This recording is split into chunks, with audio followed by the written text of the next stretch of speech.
introduction to group of microorganisms, we have already talked about the introduction to bacteria in the last video lecture. In this video lecture, we are going to talk about the another 4 important microorganisms that are included inside the study of microbiology. So these are bacteria, which we have talked about it, and the another 4, which is fungi, algae, protozoa and viruses. Out of all these 5 organisms, only bacteria which are found prokaryotic. Other 4 organisms which are found eukaryotic in nature. So today in this video lecture, we are going to learn about all these 4 organisms in detail. So let's start the video. So first, let's start with fungi. Firstly, the word fungi is pronounced in different way, but here let's keep it fungi only.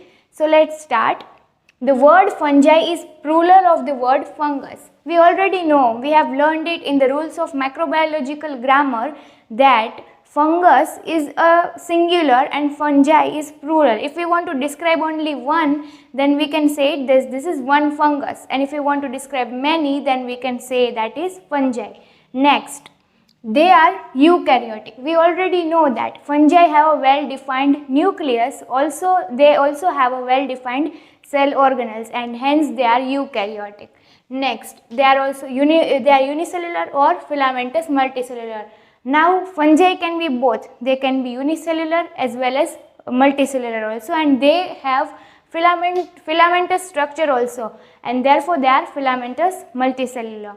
Next, size ranging from microscopic to macroscopic. Now fungi has a varied range of size. They can be microscopic also and they can be macroscopic also. Means we can see those fungi which are macroscopic by our naked eye also. Next, they play a very important role in food chain by acting as decomposer and saprobes. We already know that fungi has a very important role in food chain, that they act as a decomposers and saprobes, which means decomposers are the ones which convert the inorganic material into the organic one so that it can be decomposed easily, and saprobes are the ones which grow on dead organic material and they decompose it. So fungi play a very important role in this food chain. Next, they are known to produce alcohol, antibiotics, organic acids, steroids, enzymes and many other important products.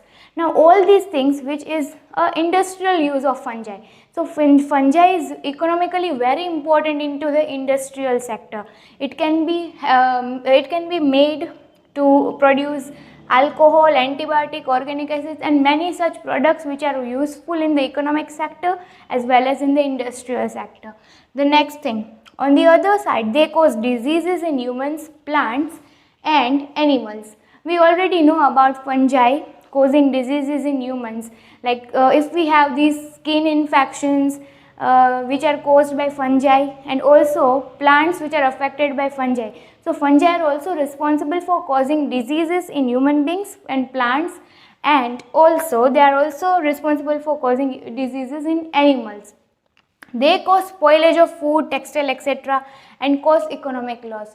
Okay, so we have been known this property of fungi of causing spoilage of food, that if we keep food in open, then the next day fungi would attack on that food and would cause that food to damage. So we know this property of fungi since many years.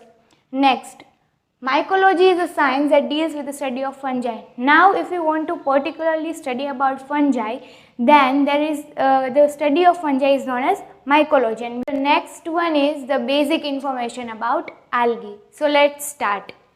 So the word algae is plural of the word alga. Obviously if there is only one algae, then we can say that is alga, and if there is many, then we can describe it as algae.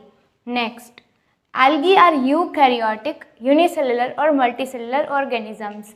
Now we have discussed previously that out of these 5 basic groups of organisms, only bacteria, which is prokaryotic, all the organisms are found to be eukaryotic. The next one, that are unicellular or multicellular organisms.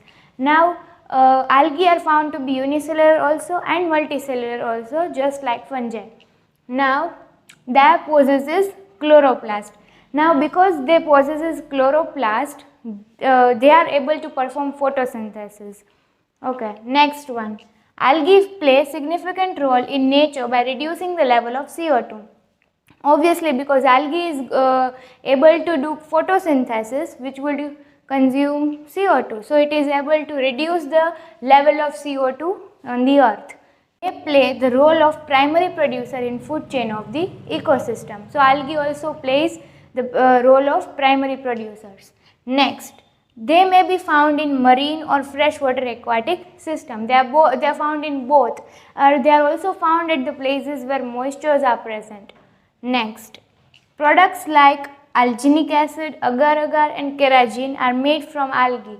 So this is the industrial importance of algae, that products like alginic acid, agar-agar and kerosene, these are the products which are produced from algae. It can be used as food also. We already know that algae, which is green algae or any other algae, which are also used as food. They are known to cause water pollution and also diseases. Now there is side effects also of algae, which they produce a water pollution also, and they cause some diseases also. Next, phycology is a branch of science related to algae. So the study of algae which can be known as phycology. The next one, which is protozoans. Now protozoans are known for its harmful effects in human beings and its disease causing properties. Now let's study about some basic information of protozoans. Firstly, the word protozoa is plural of the word protozoan. Obviously, if there is only one organism, we can say it as protozoan.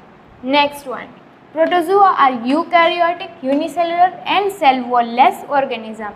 Okay, protozoans are eukaryotic and unicellular, but the interesting fact here is that protozoan do not possess cell wall. They are cell wall-less organisms as shown in the figure.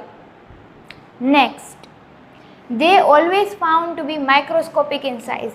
Now since there is varied range of sizes in other organisms like fungi, algae, that they are macroscopic also, and they can be seen by our eyes also, that they are microscopic and macroscopic both are present. But here protozoans are only microscopic. We cannot see any protozoan by our naked eyes. Next, they play conspicuous role in ecosystem by acting as primary consumers as well as decomposers.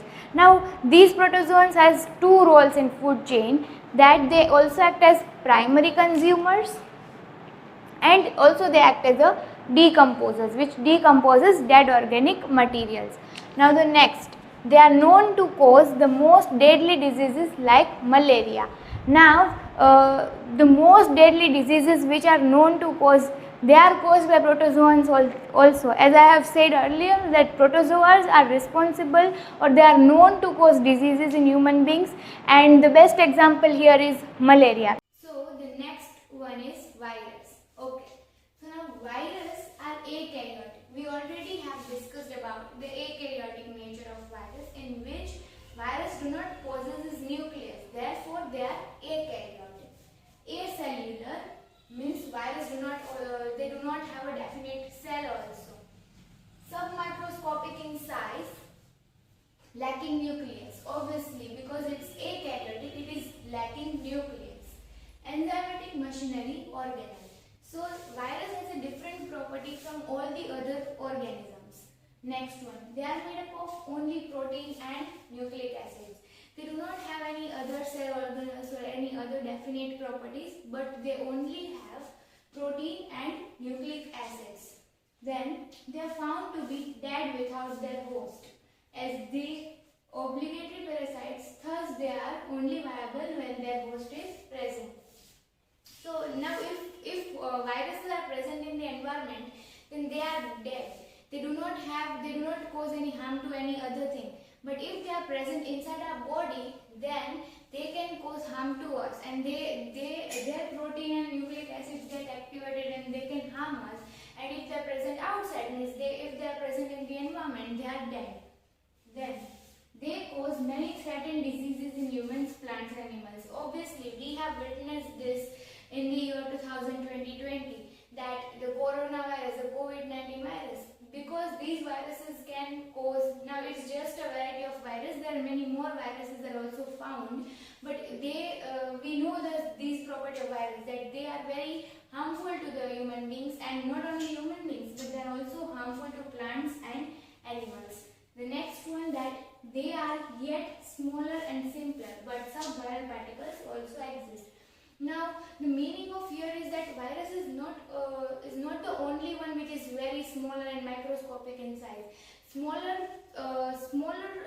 organisms than viruses are also present.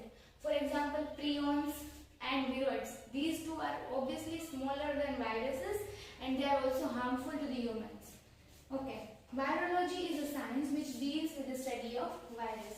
Now, if we want to, the study of virus is also known as virology. So, these are the 5 basic organisms that are basic introduction to the organisms that we are going to study inside the microbiology in detail.